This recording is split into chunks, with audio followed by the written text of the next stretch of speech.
The winter found him before he found himself. Snow lay across the road like an unspoken warning, pale and endless, swallowing fences, silencing landmarks, turning distance into something uncertain and cruel. Elias Cross drove slowly, hands steady on the wheel, breath fogging the windshield in soft, rhythmic clouds. The heater hummed but never quite warmed the cab. It was the kind of cold that lived deeper than skin, the kind that remembered you even after you went inside. He had learned long ago not to rush through silence. Silence had weight. It bent around a man, tested him, asked questions without language. The road stretched empty, a thin scar through white fields and skeletal trees. Somewhere behind him was a town that tolerated him but never claimed him. Somewhere ahead was nothing at all. He preferred the in-between.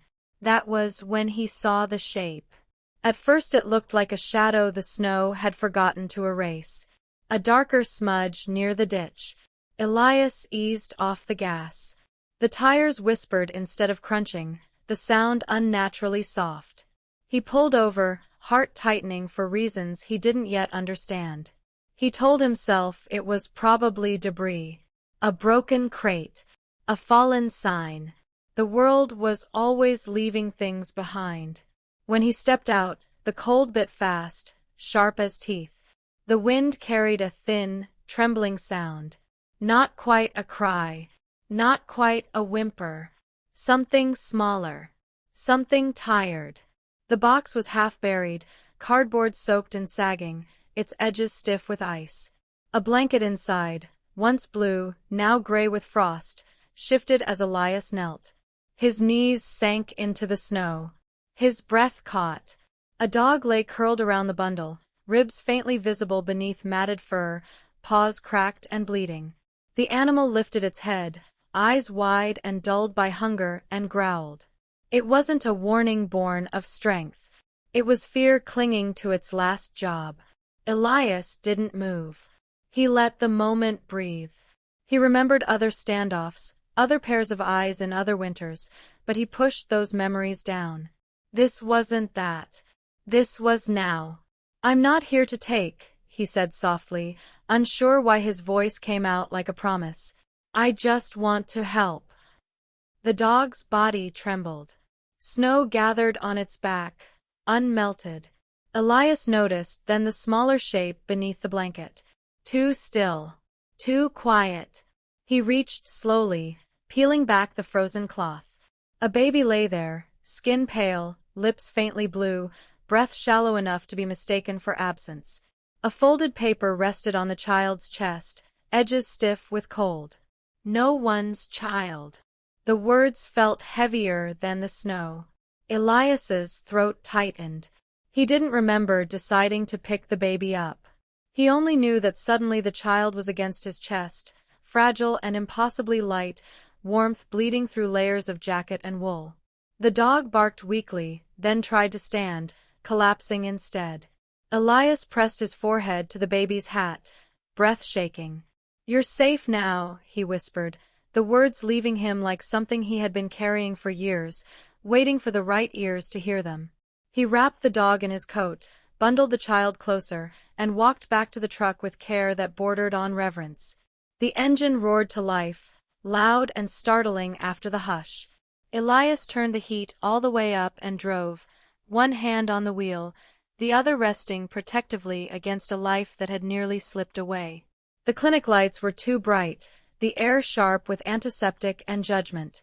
The nurse took the baby without comment, moving fast, efficient. A vet was called for the dog. Elias stood to the side, snow melting into small, dark puddles at his boots. Sheriff Jonah Pike arrived smelling of cold and coffee. He glanced at Elias, then at the forms, then at the child behind the glass. His jaw tightened. "Someone's going to ask questions," he said. "They can," Elias replied. His voice didn't rise. It didn't need to. Words spread faster than warmth. By the time Elias drove back to his cabin on the edge of town, the story had already changed shape. Some said the baby was stolen. Some said the dog was dangerous. Some said men like Elias Cross always brought trouble, even when they pretended to bring mercy. The cabin greeted him with its familiar creaks and wood smoke smell, the walls holding heat like a held breath. The vet arrived later, shaking his head softly as he tended to the dog's paws. He stayed alive because he refused to leave, the man said. That kind of loyalty costs. Elias nodded. He knew something about that. The baby came home that night wrapped in borrowed blankets, cheeks flushed with returning warmth. Elias placed the child near the fire, watched the small chest rise and fall. He sat nearby, hands folded, unsure where to put himself now that something needed him. A knock came just after dusk.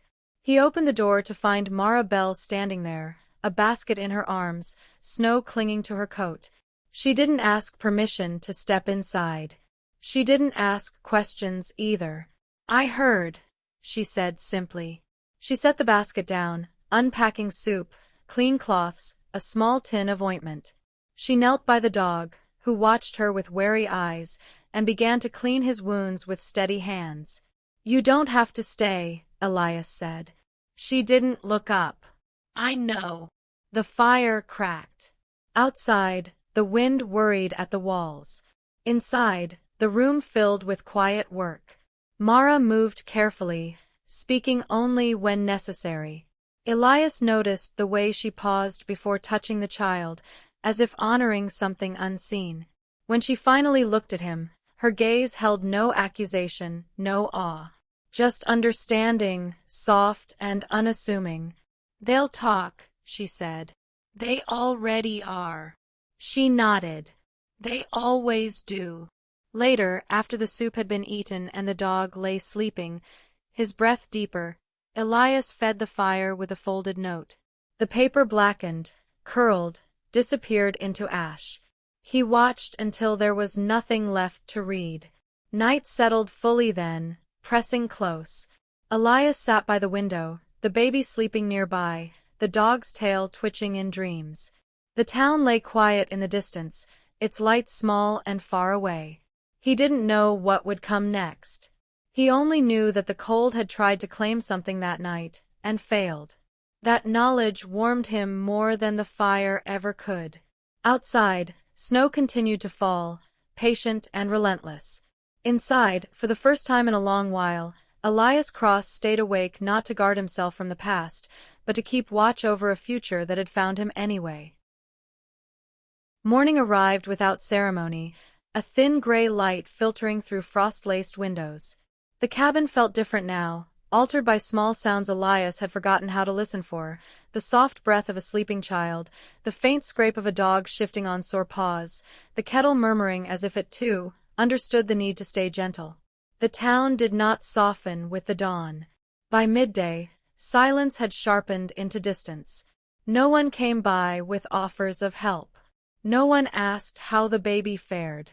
Elias felt their absence as clearly as footsteps in fresh snow. It pressed against him while he worked, while he chopped wood, while he warmed milk with hands that still trembled when he noticed how easily the child fit against his chest. Mara returned without being asked. She brought nothing extravagant, just time. She rocked the baby when Elias's arms grew tired. She spoke to the dog in a low voice, telling him stories that didn't need endings. When she smiled, it was brief, almost cautious, as if joy were something that might break if held too firmly. The dog began to follow Elias everywhere, limping but determined, shadowing him from room to room. Elias named him Ash without ceremony, the word arriving naturally, like it had been waiting. Ash accepted the name by resting his head against Elias's boot, a quiet vow sealed without witnesses. At night, the wind grew bolder. It rattled the eaves and clawed at the door, carrying with it the echo of judgment. Elias lay awake listening, old instincts stirring. He remembered how easy it once was to believe that endurance was enough. How wrong that belief had been. The baby cried less each day. Color returned to his skin. Mara suggested a name, something simple and strong. Elias tested it in his mouth, careful with the sound. "Noah," he said softly. The child slept on, unaware of how much that name mattered. The storm arrived 3 days later, announced by a sky that lowered itself over the land, heavy and unkind. Snow fell sideways, thick and relentless. The world narrowed to the space inside the cabin, to breath and warmth and the quiet fear that grew whenever the fire crackled too low. Noah's fever came on fast. His skin burned beneath Elias's palm, the heat frightening in its intensity. Elias paced, counting breaths, remembering nights long past when waiting had cost lives. Mara tried to soothe the child, her voice steady even as worry flickered through her eyes. "We need help," she said. Elias nodded, already reaching for his coat. He had made it halfway to the door when Ash barked sharply, then bolted as the door opened, disappearing into the white. "No," Elias said, the word tearing loose from him. He followed without thinking. The storm swallowed sound and direction alike. Snow stung his face, blurred his vision. Each step sank deeper than the last. The cold crept back into his bones, familiar and merciless. He called for the dog until his voice cracked. His chest burned. The world tilted, memories bleeding in, other storms, other moments when he'd gone too far, stayed too long. Ash's howl cut through the noise, distant but insistent.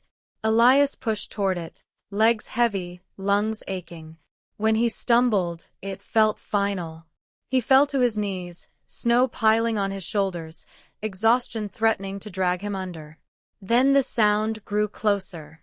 Ash burst through the white, teeth tugging at Elias's sleeve, eyes fierce with purpose. Behind him came shapes, lantern light wavering, boots crunching. The town, drawn by the dog's relentless return. Sheriff Pike reached Elias first, hauling him upright with a grip that betrayed more relief than authority. No words were spoken. They didn't need to be. They reached the cabin together, breathless and shaken. Mara took Noah into her arms, relief breaking across her face as the child's fever eased under care and warmth. Ash collapsed by the fire, finally still, his duty fulfilled. The storm passed by morning. Something else shifted too. People returned, slower this time, quieter. A blanket left on the porch. Extra wood stacked by the door. No apologies, but fewer whispers. Elias didn't ask for more. He had learned that change rarely announced itself.